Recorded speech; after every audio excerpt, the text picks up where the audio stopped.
أعوذ بالله من الشيطان الرجيم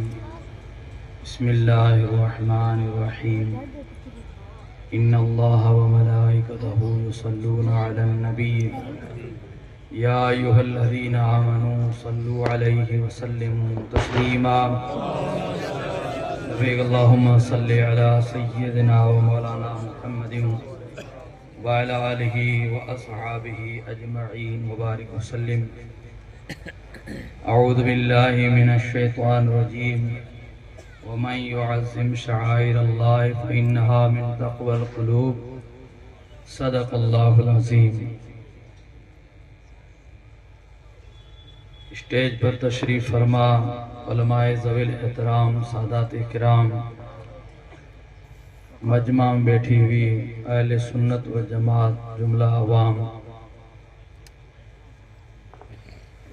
آج کی یہ سالانہ 11ویں شریف کی عظیم مجلس اور جلسہ شریف، جس کی پورے علاقے کو 12 مہینے تک شدت کے ساتھ انتظار رہتا ہے، آج ہم تمام حضرات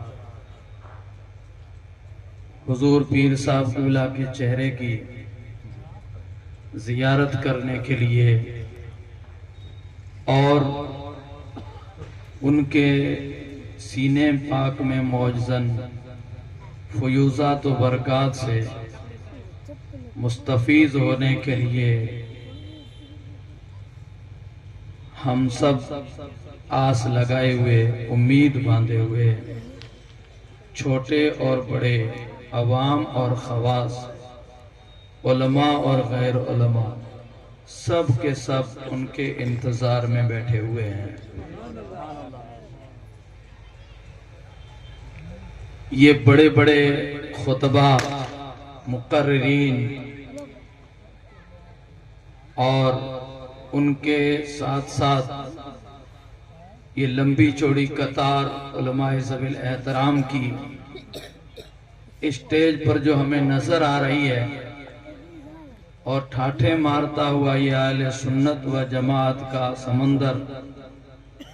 یہ سب اس ایک ہستی کے توجہ شریف کی برکت ہے اور ان کی ہی نظر عنایت ہے.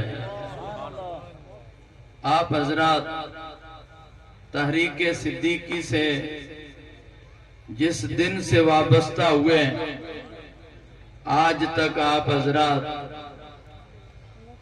کبھی کس موڈ میں، کبھی کس خیال میں، اس طرح سے اوپر نیچے، نشیب و فراز خیالات میں ہم لوگ گم رہے ہیں. اللہ رب العزت نے اپنی ایک صفت قرآن مجید میں ارشاد فرمائی ہے کہ فعال لما یرید. اللہ رب العزت اس کام کو کر ہی لیتا ہے، کر گزرتا ہے جس کا وہ ارادہ فرماتا ہے. اللہ رب العزت کو اپنے دین کا کام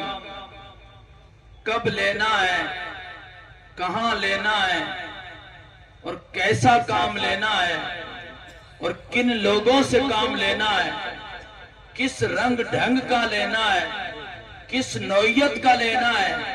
اور کن مشکلات کے مراحل سے گزار کر کے لینا ہے اور کن آسانیوں تک پہنچنا ہے، وہ سب اللہ علیم بذات صدور کو معلوم ہے. اور اس کے جو خاص بندے ہوتے ہیں، اس کے جو مقرب بندے ہوتے ہیں، اس کے جو نزدیک ہوتے ہیں، جنہیں فراست مومن حاصل ہوتی ہے، جنہیں اللہ رب العزت اپنے دین کے لیے پیدا فرماتا ہے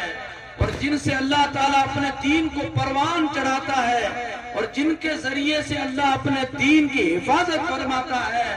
ان کو یہ نگاہ عطا فرماتا ہے کہ کس جگہ پر کتنا کام اور کب کام ہونا ہے اور کن لوگوں سے ہونا ہے اور کس طریقے سے بولا ہے ہم تو وہ لوگ ہیں جو کام کو دیکھتے رہتے ہیں اور آئیڈیا لگاتے رہتے ہیں۔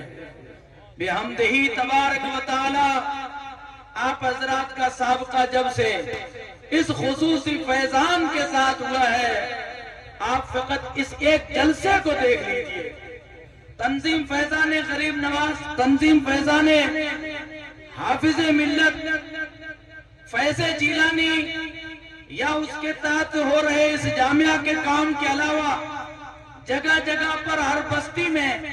کھلے ہوئے مدارس اور مکاتب کو چھوڑ کر کے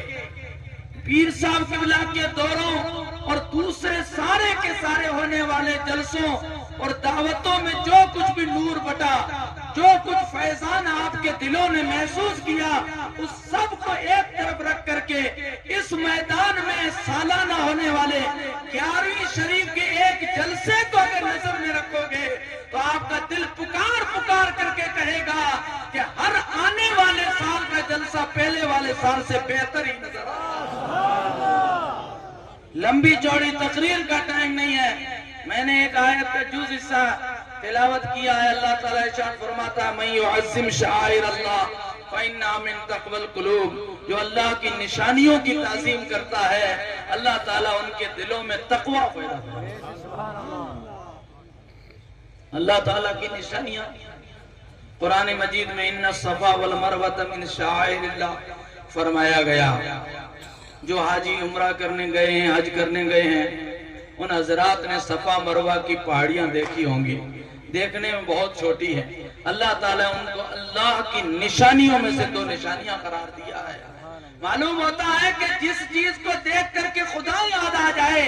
اور جس چیز کو اللہ تعالیٰ نے رکھا ہی اسی لیے ہو کہ بھٹکا ہوا انسان اللہ کے ذکر سے جب غافل ہو جائے اور اس چیز پر اس کی نظر ہو جائے اور اسے اس کی زیارت حاصل ہو جائے، غفلتیں بھاگ جائیں، اندھیرے بھاگ جائیں اور خدا کی یاد تازہ ہو جائے، اس کو اللہ کی نشانی کہا جاتا ہے۔ چاہے وہ مردان خدا کیوں نہ ہو، چاہے یہ دین کے قلعے کیوں نہ ہو، چاہے بزرگان دین سے منسوب وہ بڑی بڑی عظیم برکت والی جگہیں کیوں نہ ہو، چاہے وہ بڑے بڑے بابرکت دن کیوں نہ ہو، چاہے وہ بابرکت راتیں کیوں نہ ہو، چاہے بابرکت وہ لمحے کیوں نہ ہو، چاہے بابرکت وہ ہستیاں ہی کیوں نہ ہو، جنہیں دیکھ کر کے خدا یاد آ جائے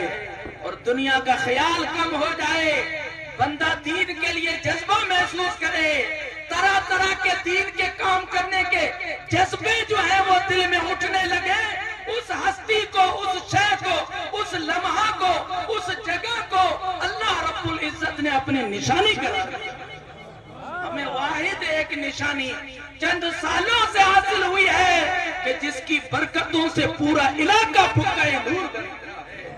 اس کی ایک جو ہے یہ نور بھری محفل آپ حضرات کے سامنے ہے۔ اللہ تعالیٰ جل مجدہ بزرگ کو صحت و تندرستی عطا فرمائے، اللہ انہیں عمر خضری نصیب فرمائے اور یہ برکتیں ہم کو تا دیر اللہ تعالیٰ عطا فرماتا رہے۔ اللہ ان کی اولاد کو قیامت تک ان کے نشن فشن پر گامزن رکھے اور آپ حضرات ان کے مددگار ہوئے ہیں۔ لوگوں، آپ حضرات دل میں سوچتے ہوں گے کہ ہم نے یہ کیا، ہم نے وہ کیا، آئندہ ہم سے یہ کام لیں گے، ہم وہ کام لیں گے۔ ہرگز ہرگز یہ خیال ہمارا درست نہیں ہے۔ اللہ کی رحمت نے پکارا تو ایسے بزرگ کے تمہیں مددگار بنا دیا۔